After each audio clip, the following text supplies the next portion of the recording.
nervous because I'm here now. Hey guys, welcome into another episode of 410 Sports Talk. James Haskell along with my co-host Glenn Martin, and we are here for you guys through it all. Our Ravens go down in a loss in the divisional round against the Buffalo Bills. 17-3 is the final score, and we're going to get into all the details of this game, maybe even get into a little bit of what happens next. I highly doubt we're going to do too much of that because we'll have all season to talk about it. So Stick around. Make sure you hit the subscribe button because right now is when the storylines start swirling, when things start getting exciting. The offseason is here for us, and we're excited to get into it. So hit the subscribe button, turn on your notifications so you can stay up to date. But without talking about that anymore, let's get into it, Glenn. Yeah, it's therapy time because this was a tough one. This was lots of colorful language being thrown about in the basement. This is a lot of head shaking, Jimbo.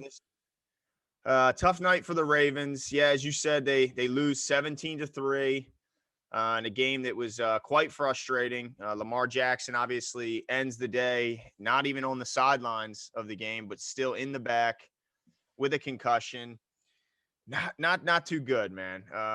Let's get into some statistics, I guess. Or actually, before we get there, we have to, of course, do our settle our challenge before we get into that. We posed a challenge to the fans to guess as closely as you could the total number of rushing yards by the Baltimore Ravens. And we did have two winners. The total for the game was 150 yards for the Ravens, and we had two fans get closest by a guess of 147. We had Timothy Ashenfelter and Alex Dunford, who both guessed 147. So shout out to them for being closest to 150, although they were by far the lowest guess. I was not hoping that these two gentlemen would be correct, but unfortunately they were. Yeah, I guessed plus 300. What did I say? Like 330? Like an 80? You were awfully confident. I was more confident than 150. I think I guessed like 235. So yeah, that was a tough one. And I know we're gonna get the stats here, but of course, shout out to the Bills. I know we'll talk about that. Yeah. Shout out to the Bills. Great team win. They played good, and you know what? Shout out to Bills Mafia. They nothing against them, and there's a lot of other teams that I would have been much more upset to lose to than the Bills. So yeah. They earned it. They deserve it. Yeah, and we'll talk about that here in the stats, Glenn. What do you got for us? Yeah, I guess I'll start with Buffalo because then we'll dive deep into the Ravens. Josh Allen goes 23 of 37 for 206 and a touchdown, no picks. He was sacked twice. Devin Singletary led their team in rushing yards with 25 on 7 carries. Not a lot of rushing in a surprising and we'll get into that. Just surprising decision in a rainy, cold day to really abandon the run, at least in the first half, and it paid off for him. Stephon Diggs, man.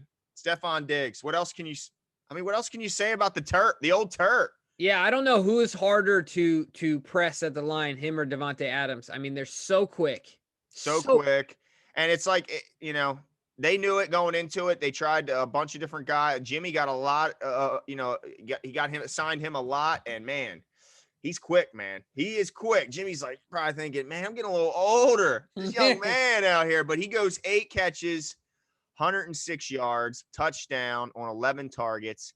And then a familiar face, John Smoke Brown. He has a good day as well. 8 catches, 62 yards on 11 targets. And really that's it. I mean, a couple other guys chipped in. Cole Beasley, a donut today, clearly a shell of himself. And then Gabriel Davis, another guy, was a shell of himself. Marlon Humphrey was draped all over him all game, and his violent hands were definitely affecting Gabriel Davis. But, they didn't need him for this one. But, yeah, let's get into some of these some of these Ravens statistics, starting with Lamar. Jimmy, interesting day, tough day for him. He goes 14 of 24 for 162, and his first red zone interception of his career, and it was a bad one, Jimbo.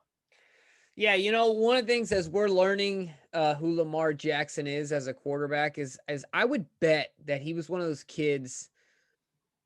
Those kids in the neighborhood that they learn how to ride a bike when you push them down the hill, and they fall real hard, and then all of a sudden they're falling again, right? So I feel like every year Lamar is learning by experience and trial by fire type things where he has a really bad outing, but then my hope and optimism is that absorbs a lot from this game, because this was a tough one for him in general.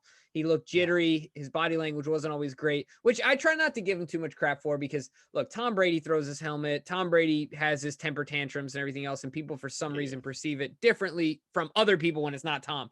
But I don't know, something about the slouching shoulders sometimes gets to me. That look, I'm a competitor too. And he saw how that game was going. I don't mind that stuff. The thing that scares me was the looking around for the pass rush. It seemed like when he would finish his drop, his eyes were going down and he was looking, and sometimes it wasn't even there. I mean, it was just a 4-man rush, and he kind of starts looking and trying to look for an escape hatch before he even really needed to. That's what was worrisome. And the lack of anticipation, man. He wasn't anticipating guys being open. He was waiting to see it and then throwing. And this is the NFL, so it's late when you do that. I mean, it's just late. The defender closes at that point. It makes it a tougher catch. And I was disappointed, Jimbo. I mean, there was a couple throws I put in here. I had a bunch of notes. He took a horrible sack early on first down that he needed to throw the ball away, where he was kind of just assuming he could fight the defender off with just his left hand. It forces a field goal attempt, which, man, we're going to get into that later. But, of course, that misses. I thought there was a couple situations where he misread and pulled the ball out when he should have handed it off, where players where, it was clearly he was reading the DN, and the DN would make a step towards Dobbins but immediately planning on recovering quickly, and he did and tackled Lamar. To me, he looked scared to make a mistake. Yeah, throwing the ball. It's a great way to put it. And that scares me, man, because he wasn't trusting. I just kept wanting him to just do what like Tyler Heineke did for the Washington football team, where, he's not that skilled, but what he did was he trusted his eyes, trusted his reads, and he went out there and slung the ball around. That's what you got to do. I mean, it just seemed like he didn't trust his eyes, didn't trust his reads, Jimmy. He was scared to make mistakes. Yeah, no, I think that's a great way to put it. Is sometimes you just got to put the ball in a playable position and trust your teammates, and that they can come up with the ball, knowing that, like you said, it's not going to be college where guys are schemed 5 yards open, right? But even when they were, Jimmy, you saw that play with Mark Andrews. To Andrews, wide open. All he's got to do is get the ball there. Yeah. Yes. All he's got to do is get the ball. Now, I will say one thing that has come to my mind, and I'll delve deeper into this later on, but you saw a jump, of course, between year 1 and year 2. And then I think in certain ways, we saw some things that we obviously didn't see last year. I think from a maturation perspective this year. But I think that the advantage that Lamar will have is that, depending on where COVID is, assuming that at least we'll have it more under control than we did last offseason, he's going to have a true offseason, a real true offseason with even more playoff experience under his belt. So I'm expecting with his guys out there practicing with him, which is something that was limited. So that timing hopefully will improve, and the mental side of the game will improve, hopefully. So without getting this further, I am expecting the same jump like he had from year 1 to year 2, now from 3 to 4, because he has a true offseason in front of him, assuming, that things continue to trend the way they are as far as the vaccine goes. But yeah, let me ask you one quick question, Jimmy, because there's no doubt that the weather played a part in the game. Mm-hmm. So my question is, how much of Lamar's performance? Because look, he missed a Hollywood, crosser route for a wide open touchdown, and then on the following plays throws the pick. There was a lot of plays that he missed. How much of that was the rain physically? Mentally, how much was the rain getting into his head? Like, how big of a difference would we have seen? Exact same game plan, everything the same, but with a sunny sky out there. Yeah, that's a tough one, because the wind. John even said at half that the wind was affecting the ball on. Look at the kicking game on snaps. Yeah. I mean, if the wind is affecting a snap on a shotgun, imagine what it's doing to a pass. But this is the other thing I'll say, and this is what Lamar's really got to work on. When you see an undrafted rookie come in there and his feet, when he's throwing the ball, look better than yours. Good point. You need to work on some things, because Huntley is not a better quarterback than Lamar Jackson. I don't think he'll ever be a better quarterback than Lamar Jackson in the NFL as a whole. And I'm not saying he's a better thrower of the football, but his feet looked better immediately, and that is a concern for me. Yeah. No, you're right. He was throwing the ball a lot of times in this game where his feet were almost level. Yeah. Parallel with the line of scrimmage. You can't have that. Right. You just can't have it. So you're right. He was letting it, and the mechanics were going out the window when the rush was coming. look, I mean, we're the biggest Lamar fans, Yeah. guys. The fact that this hurts, seeing him play like that, because we know what's coming, man. The doubters are going to come out of the woodwork now. I mean, it's going to be not he can't win a playoff game. They're going to say, when dared to throw it by the opposing defense, he couldn't do it. Now, we can point to some of the weather being a problem, but look, the weather didn't, not saying Josh Allen had a phenomenal game, but the weather didn't seem to be affecting his ball. Certainly not to the degree it did affect Lamar Jackson. So, well, let me ask you this, kind of moving on. I mean, if you want to keep talking about Lamar, I'm glad to do that. But a part of his game, of course, was Makari today was looking a little bit like Skura. Had the yips. I mean, he probably feels terrible because at the end of the day, he was the reason why Lamar got put out of this game. That his head hitting the ground. That was on Makari. Yeah, absolutely. And so I don't want to get into the future here, but is it fair to say that like we need to invest some higher end picks on the O-line? I mean, I don't think that would be a bad idea. A team that likes to run, especially if Greg Roman is still here, which at this point I think we can anticipate he will return. So yeah, I think it would always be a good idea to invest in the interior of the line. But I don't know, man. It was frustrating to see him because not only look, Lamar bailed him out on the first one. He bowls it to him. And I think Lamar's the only quarterback in the league could have made that play where he scooped it up, got outside, and darn near completed it. Looked like Manny Machado out there. Yeah, I mean, nobody, and he almost did it again on the play he got hurt, but he wasn't able to get it to the line of scrimmage or get outside the tackle box for that matter. But yeah, man, I mean, that was frustrating, man. You can't have that, especially on the first one. Really, just crushed a drive. I mean, you get knocked back for that big of a loss. But yeah, it was frustrating. But I wanted to get your take on this guy. Gus Edwards goes 10 for 42. The start of the game, Jimmy, the first 6 to 8 plays, I thought the Ravens were going to impose their will. They were moving the guys at the line of scrimmage. They were gashing them in the run game, 12-yard run, 13-yard run. I mean, it was looking beautiful. And then it just stalled. But I want to spend a couple seconds on Gus Edwards because I think he had a quiet, nice game. They were obviously stuffing the box. But he on a couple occasions, I feel like he turned a -1 or a 0-yard gain into 3 yards. What did you see from Gus? Yeah, no, absolutely. I think he has a distinct ability to, and a very unique ability to, when he's in the pile, like it's old school football. He keeps his feet chopping. He moves the pile forward. He turns 1 into 3 and 3 into 5, 5 into 8, right? And I mean, he is invaluable here. I think, like you said, he had a quiet, good game. A couple plays where, I mean, he just, dove right into the pile and turned, like you said, 1 into 4. And you're trying to figure out how. I mean, it's just incredible to watch. Those are quiet plays, like you said. But yeah, no, absolutely. I think I'm interested to see what Gus adds to his game in the offseason because he's done that every single year. Yep. And I'm also interested to see what happens contract-wise. Exactly. What type of money is he going to command? And how valuable is he to other teams? I don't think he'll get any more valuable anywhere else other than I'm not saying he's not a good running back, but I think he holds his most value here in Baltimore.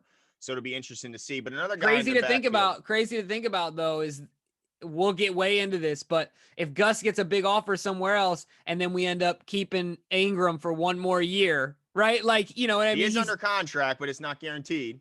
You know what I mean? Just to be able to have that option if Gus gets a flexible bag. Yeah, no, you're right. And then Ingram slides back into the picture. Right. And it's not like his cap number is heinous to where you have to get out from under it. I think they could honor that 3rd year of his contract and keep him. There's no doubt about it. But his running mate, J.K. Dobbins, up and down game for me. I thought he had some nice runs. But a couple of key drops. Jimmy had a bad 3rd and 5 drop where Lamar was able to buy some time, reset his feet, find him. He drops it. And then that drop at the end from Tyler Huntley, I think he scores on that play if he's able to bring it in. But at the very least, he cuts it close. What'd you see from JK today? Yeah, I agree with you. Up and down game. Man, but that kid, he just flashes. Yeah. He just flashes. He's really versatile. I think I underestimated his ability to run between the tackles. He does that well. So, yeah, but concentration stuff. We've been talking about finish for how long now? Yep. And big part of finishing is the details, right? Mhm. Just catch the ball before you worry about heading upfield. Also, a guy that I'm excited to see what he adds to his game coming back next year. So I'm already trying to Oh, I think that year 1 to 2 jump for him is going to be steep because man, he is a you talk about running between the tack. He's a well put together young yeah, man. and no offseason. He had no Exactly. offseason as a I rookie. mean, This is I gonna be his can't wait first to offseason. see. Right. I can't wait to see. And he knows the playbook better. And Mm-hmm. assuming we have the same offense, that'll bode well for him. Also, a guy I want to spend a couple seconds or a couple minutes on. I thought he played a really good game and missed some opportunities, not to his fault. Unfortunately, the quarterbacks weren't able to hook up, whether it be Lamar or Tyler Huntley. I thought Marquise Brown, he goes 4 catches, 87 yards on 7 targets. And really, I think on 2 of those targets, he was gone for a touchdown. The one from Yeah. Lamar where he was running across the field there was nobody on the entire left side of the end zone, and him and Andrews really could have raced to the ball if Lamar could have put it out there. Doesn't get, and then obviously Huntley misses him on 4th down, which would have been a 60 plus 70-yard touchdown. He was wide open. I thought he played good. He made a couple that one 3rd down he made early on was gigantic on like 3rd and 18. I thought he played well. What'd you see from Marquise? Oh, you're muted, buddy. Come Jeez on now, Whiz, Jimbo. that kind of day, right? Tucker hits the left and the right field goal posts, and I muted myself. No, but I agree with you there. I think it's fair to say that next year, based on the end of the season, it's just a volume thing. Hollywood needs the ball more, and it's crazy to think that like 8 weeks ago, I don't think I would have said that. He needs a running mate, Yeah. And he needs the ball more. I think that next year, I think he deserves over. I mean, maybe he had over 100 targets this year, but I don't think so. I can yeah, check though. and if it was whatever it was, I think he needs a 20% increase on targets. Especially down the field. Yeah, push it. See, yeah, Back them up absolutely. a little bit, man. Yeah, I mean, there were even when you review the tape and going back to the Titans game, there were He had some routes. exactly 100 targets, by the way. That's Exactly. funny. So 20% increase. I want 120 at least. That should be his That's fair. floor. But you're right. The down the field stuff, he has a knack for it. And now that I feel like we've incorporated more of this short and intermediate stuff with him, the down the field stuff will become even more open because Mhm.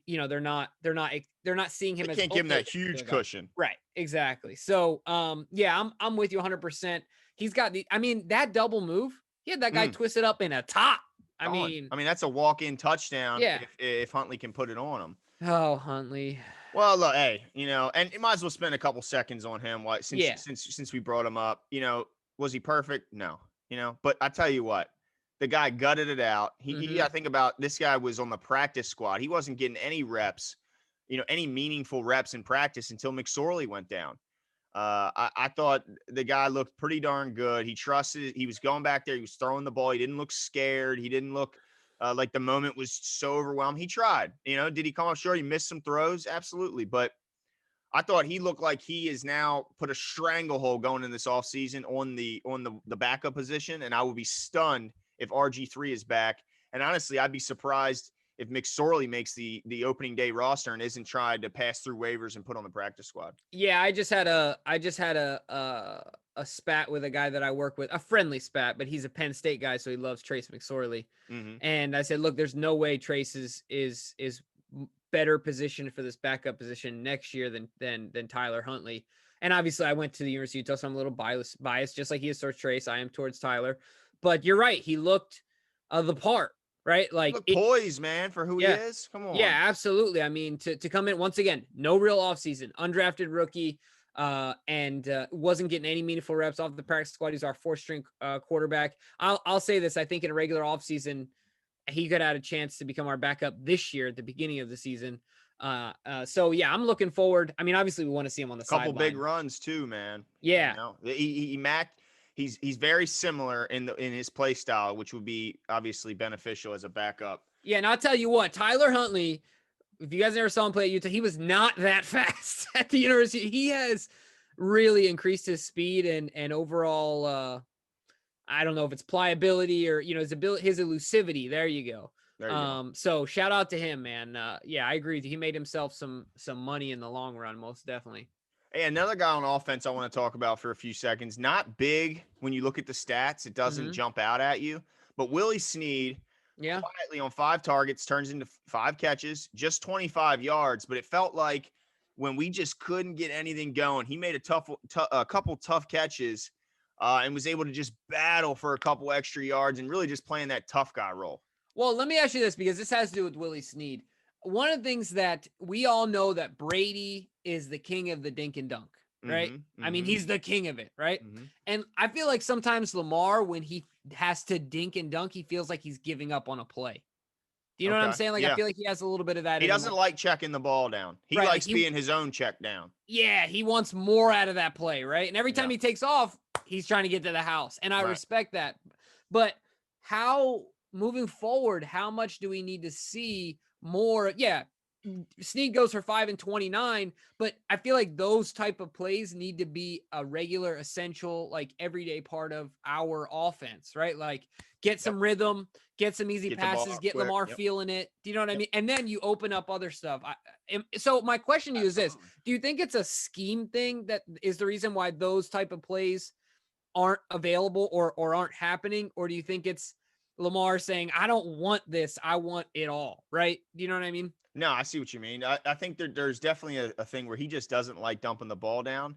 But I also think the coach is probably, tell him that. Like instead of dumping the ball down to Gus Edwards, if you see a lane, run, and then Gus Edwards can turn around and become a lead blocker. Yeah. But I agree with you. I think there's times, certainly on when you saw Tyler Huntley quickly moving the ball down the field. Yeah, it was against soft coverage, but he was taking what the defense was giving him, quickly deciding to get the ball to the dump down, and he was moving the ball down the field. Well, even before the drive coming out of the half after they scored, that was when I think Willie had 2 or 3 receptions when Yeah. Lamar was still on the field. It was a lot So of I that think quick stuff. No, I think the quick stuff is great. I mean, that's what I kept saying. You got to get the ball. But if Lamar's not trusting his reads and trusting Yeah. his eyes and then he's tucking the ball. I mean, there was a few situations, Jimmy, where when they showed the rear, behind the quarterback view, there was guys open if he released it, when he was supposed to at the end of his drop. But instead, he didn't trust his eyes, waited till the guy was open. At that point, it's too late. Now they're closing. Then he's looking to see where he can run. I think that they're drawing it up. We can't all, I hear a lot of fans, and I get caught up in it too, man, blaming Greg Roman for a lot Yeah. of this stuff.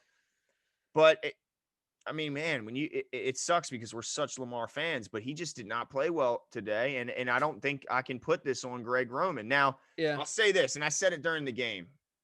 I don't, I get the advantages of being a play caller from the box. You can see the overhead look. But I feel like there's meaning to being able to converse with your team. Now, I know they Mhm. say point to the phone, and I get that there's a phone, but I'll ask anyone, have you ever seen anyone but a quarterback on that phone? Right. You've never seen a coordinator talking to his wide receivers. You've never seen a coordinator from the booth talking to his running backs, talking to his offensive line. But if he's on the sideline, a veteran O lineman can go, hey, coach, this is what I think would work. Maybe a Mhm. receiver can get, coach, I can beat this. If this guy checks me, I can take, just little things you can gauge, personnel. You can't do any of that from the booth. And I know Mhm. he's done both. He's been up in the booth. He's been on the sideline. He said he's done both, and both have their advantages. Obviously, this year and last, he's proven he likes being up in the booth. But to me, I think it helps you gauge and communicate better with your team when you're on the sideline. What do you think Yeah, about well, when you're 5'2", you're not gonna be able to see too much from the side. I get it, dude. I'm short, man. No, I'm giving man? him a hard time. He can get a front row seat. Come on That's now. right. That's right. Nothing in front of him right now. I'm giving Greg a hard time on that one. But yeah, no, that's a really great point because, and even if you have that phone conversation, there's nothing like face to face, man. There's just not. No. You get Yeah. someone's feel, like you said, you get someone's body language, you get their tone, you get all their facial expressions, everything. And even a simple pick me up, like, he's on the sideline with Urban, but all these other teams are sitting down on the sideline a lot of times with their OC. Yeah. At least the ones that are down there. So yeah, that's an interesting point. I I just do think it's see, something he needs to look at. yeah, and the bird's eye view is nice. It's nice, but after the play is called, right? And after the switch to the quarterback's headset is turned off with, I think, 15 seconds Yeah, or 20, 14, I think is what it is. Yeah. then that's when, we don't break the huddle typically, and we're not lined up with 25 seconds left. No, we're Right. breaking the huddle. By the time we're lined up, then mic is turned off. So what are you really seeing that you can't, Like, you know what I'm saying? Like, what I get that you has a better view, but at that point, the play is it's out of your hands. So what do you Yeah. really need that overhead? It's not like you're not doing it. I don't know. So I wish, I hope, but that's kind of just me being a little bit picky. And I don't want to spend too much time on it, but I want to ask you about Mark Andrews. Yeah, good one. 11 targets, Jimmy, only turning that into 4 receptions. Now, I did mention there he was wide open on a play that he was obviously missed. I think there was a second play in the left side that he was missed when he was wide open. And that play at the end would have been tough, when Huntley hit him, he was triple covered, but the ball hit his hands and there was no defender touching him when the ball was touching his hands and it went off his hands. I get he was bracketed. I get that there was double coverage most of the game. But at the same time, I mean, if you want to be one of the best, don't you have to, like, at some point, don't you have to make those really tough, great catches if you want to be one of the best tight ends in the league? Yeah, certainly. I also think that him and Hollywood need some more running mates, but certainly he needs to. Yeah, I mean, it'd be hard for me to say, hey, Mark, you need to bring down that catch when you got. Does Travis Kelce make that catch? I don't know. Because to me, I don't know.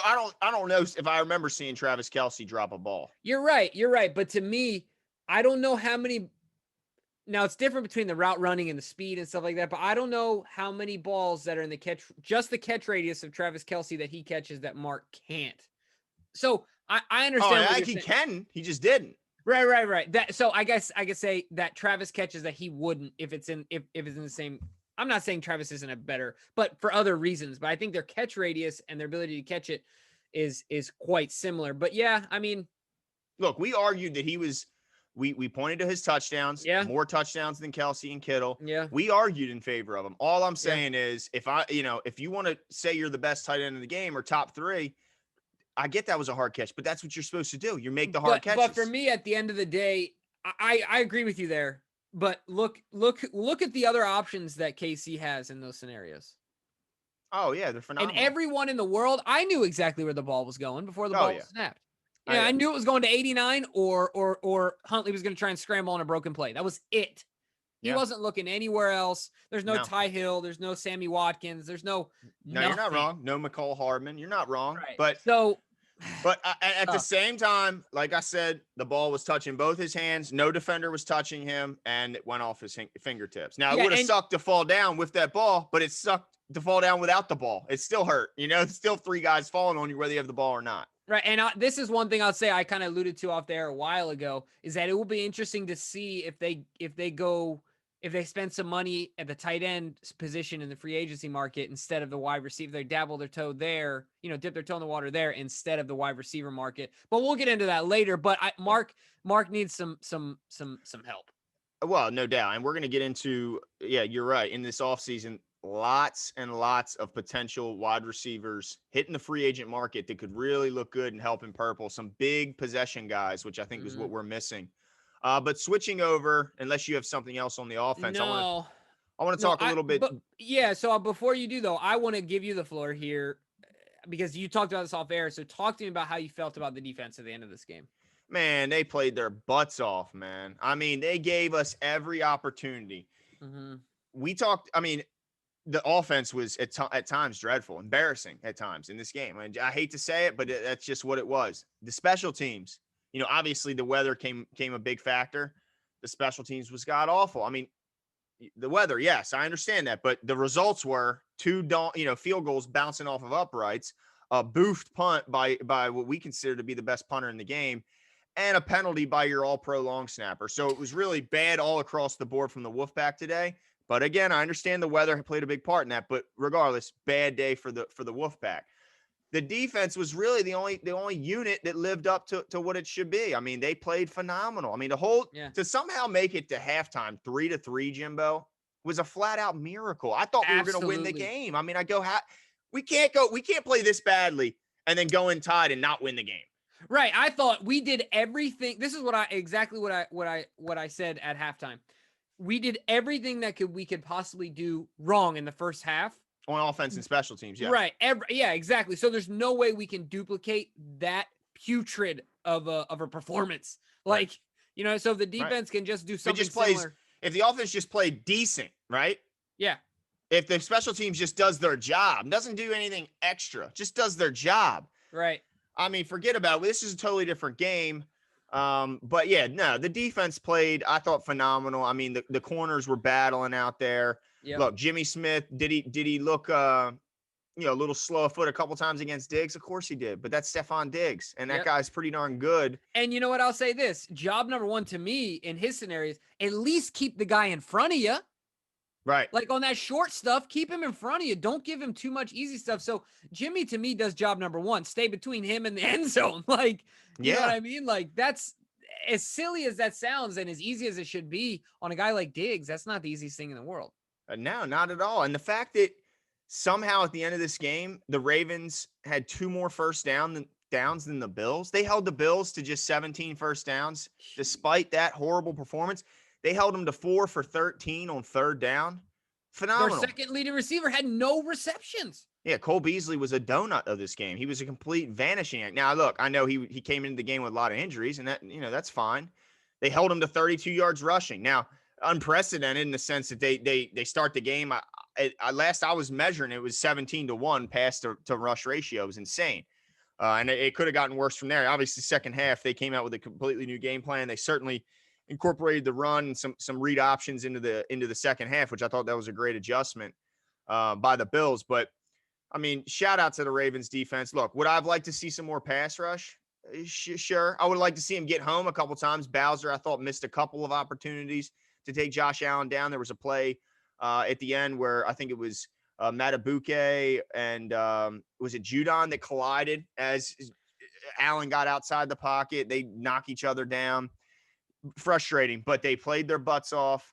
I thought Wink had a good game plan. I love how he didn't just bullishly stick with the man blitz. He dropped a lot in coverage. He rushed with 4. Now, the 4 didn't get home. But he put faith in him. But he put faith in him, and he made him earn it. He didn't just give him easy pitch and catch receptions and give him tons of yak. Mm-hmm. So I like the flexibility. I thought the defense played certainly good enough to win. Yeah, I'm with you there 100%. I feel really bad for the defensive unit because they gave the pass rush was spotty. Like it wasn't on fire and it was relatively inconsistent. But at the end of the day, this team hung 56 on the Dolphins. I think they were averaging, like over 30 points the last however many weeks of the season. They were on fire. Yeah. To hold them to 17 points. To 10. 10, you're right, because of the pick 6. Yeah. I mean, what else can you ask for from your defense? You could nitpick and say this and that and make this play and make that play. But if the Ravens hold this team to 10, I think we can win the game because you should win 99 out of 100 games. Yeah. You hold the defense to 10, Jimmy. When's the last time you saw the Ravens not score 10 points? Yeah. I mean, it's ridiculous. So, yeah, I mean, look, put it this way, Jimmy. Their defense outscored our offense. Enough said. I mean, enough. They more than doubled. So, I mean, enough.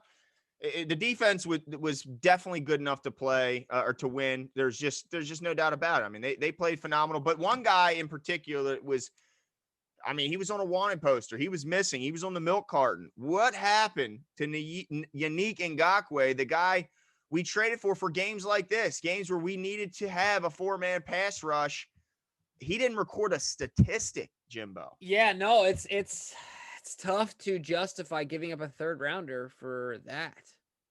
Right? Like I don't understand it. I guess I can go back and watch the tape and figure out, because I know it's weird. It's always like there's moments where he's so close to getting home. Yeah. And then but I didn't see a lot of that today either. No, I didn't you're even right. see him come close. Yeah, he was getting swallowed up by that left tackle. I forgot who that guy's name was, but he was swallowing him up. But yeah, I'm with you 100%. I mean, he was a non-factor. There's no other way to put it. Just he was a non-factor. And that we'll get into this later, but of course it brings us to the point, like, what's next for our defense now? Of course, we got him, we got Judon. We extended Jimmy, but is Calais coming back? He's getting up there. Right. I think there's a lot of questions going into next year. But look, this is a defense that I think is still going to be really good. The secondary looks like they're all pretty much coming back next year. I don't know. Tavon Young is still a question mark. But let's be honest, they're getting used to playing without him anyway. Yeah. But I think the decision on what they do between Judon and Unique is going to be a big one. I mean, that's a decision. I'm glad I don't have to be the one to make it. But if pressured right now, I guess right now I'm leaning towards Judon. I mean, he had a sack today. And you're assuming like they draw the same amount of money, right? Like, yeah, exactly. Yep.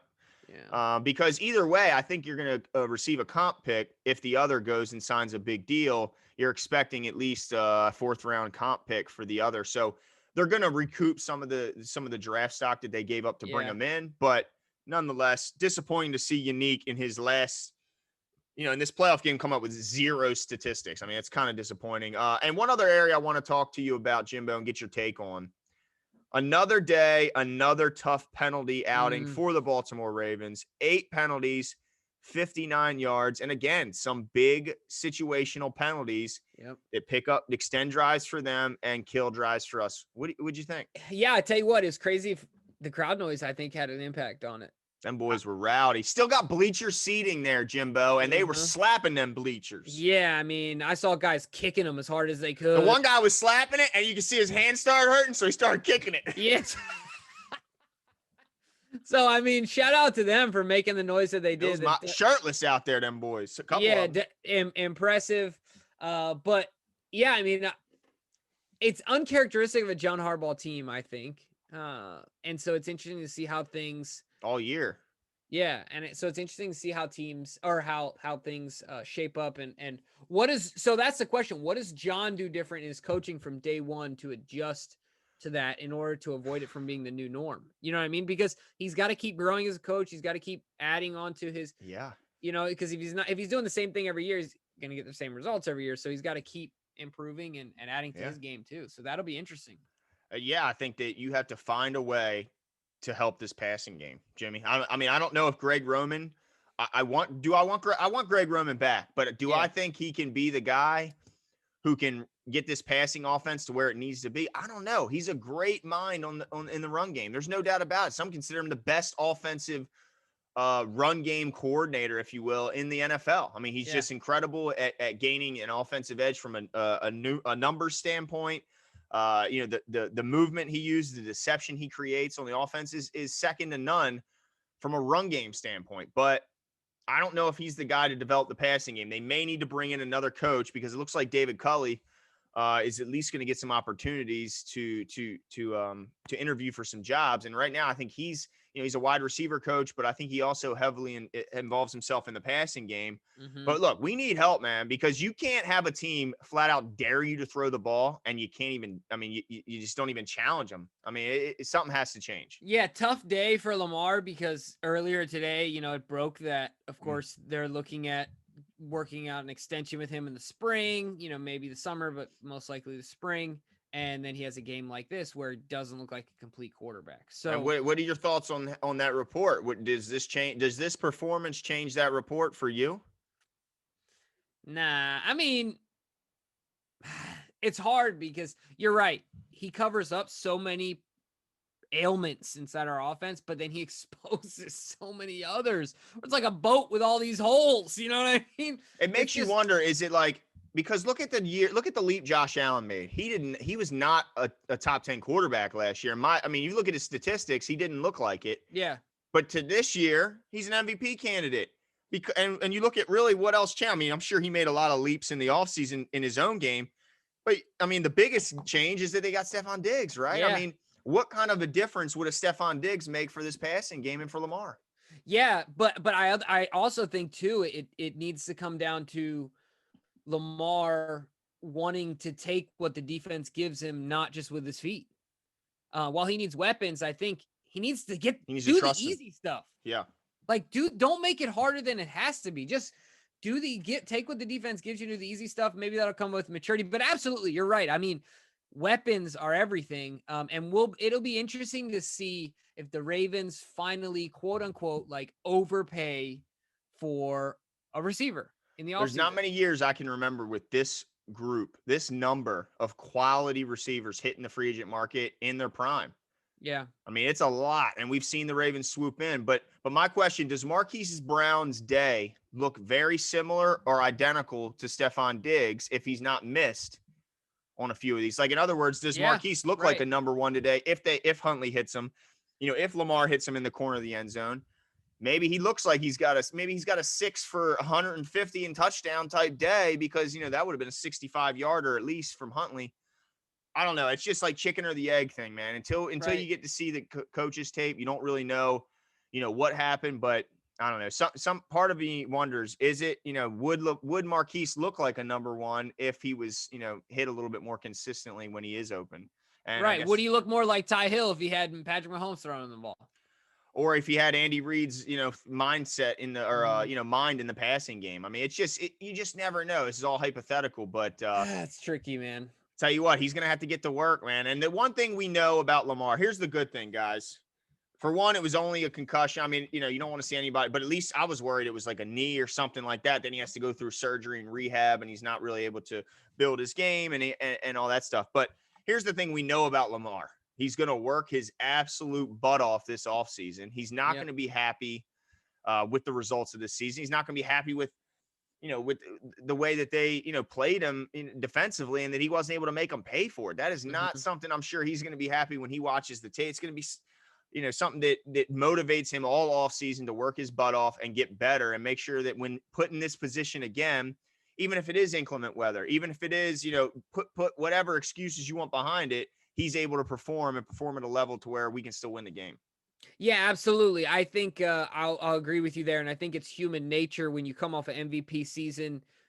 It's human nature. I'm sorry, it just is the way it is. That, like, look, just like in Rocky, right? Like Rocky 3, he got civilized. You got civilized, Rock. Like, there's a little bit of that, right? And so I think that this offseason he goes into it hungrier.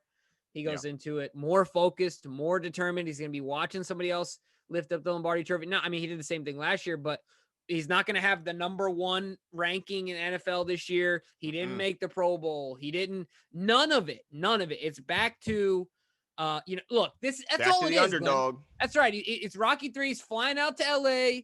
He's going to Apollo Creed's old gym. Yep. To just get back into it. Get the eye of the tiger back. That's right. Start doing sprints on the beach, Lamar. Sprints on the beach, baby. So yeah, it's definitely it's gonna be an interesting offseason, and we're gonna have all of it. But before we wrap up here, of course, let's at least give out our game balls, even in a losing effort. Glenn, defensively, I'm gonna start here. I got Matt Judon. Like you said, he registered a sack. Had a solid game overall, and the defense was tricky because it was such a team effort. Yeah. I mean, it was such a solid effort, all three levels. But I'm going to go with Judon on this one. Who you got? I'm going to go LJ Ford. I thought he's been really good in both the Titans game and this game. In this game, he finishes as a team leader in tackles. Him and Sean Elliott tied. He also added a tackle for loss. I felt like he played a beautiful game screen. There was a screen they had set up where he was really the only guy that had a hope to make the tackle, and he did. He made a fantastic play. He was everywhere. I think he's just a great veteran to have in that group. He's my defensive player of the game. But you mentioned it. It was a team effort, so it's hard to point at one guy. I think a bunch of guys played well, even though nobody had like a flashy game. And then offensively, I mentioned how good I think he played. Hollywood Brown again. Happy with his development. I still think he needs a big time possession, go get it receiver opposite him to really shine and show out and turn into the true player he can turn into because, man, I think the ceiling is very high for him. And if they can, back off some of the attention by putting a weapon opposite him, they can do that. Then really, I mean, he can be something special. So who you got? Yeah, mine is a guy that you talked about earlier, Willie Snead. He led our team in receptions this game. I realized it was only for 29, but Willie fights for every yard, all effort, all heart. So I got to give it to Willie Snead. Made some big catches in this game, and if you ever talk about reliable, Willie Snead has got to be in that same sentence. So Willie Snead certainly is my offensive player of the game. Cool. Well, let us know what you guys think. Give us your thoughts on the game, your thoughts on Lamar. Who's your player of the game? Again, shout out again to Alex Dunford and Timothy Felton, I think it was. They won the challenge. But yeah, let us know what you guys think. And hey, shout out to the Bills. Congratulations. You guys deserved it. Congratulations to Bills Mafia. Nothing but love between our fan bases, and we'll keep it like that. And we'll talk to you guys soon. See ya.